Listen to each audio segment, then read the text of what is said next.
সম্মানিত হামচান 19 টিভির দর্শক শ্রোতাবিন্দু, আমরা রমজানের চতুর্থ দিনে পৌঁছেছি। এটি আত্মশুদ্ধির এক মহামূল্যবান সময়।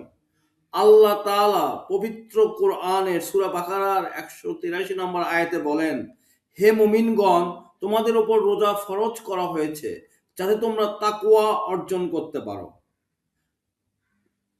রোজা শুধু ক্ষুধা তৃষ্ণা থেকে বিরত থাকা নয়, এটি চোখ, কান ও জিহ্বাকে গুনাহ থেকে বাঁচানোর প্রশিক্ষণ।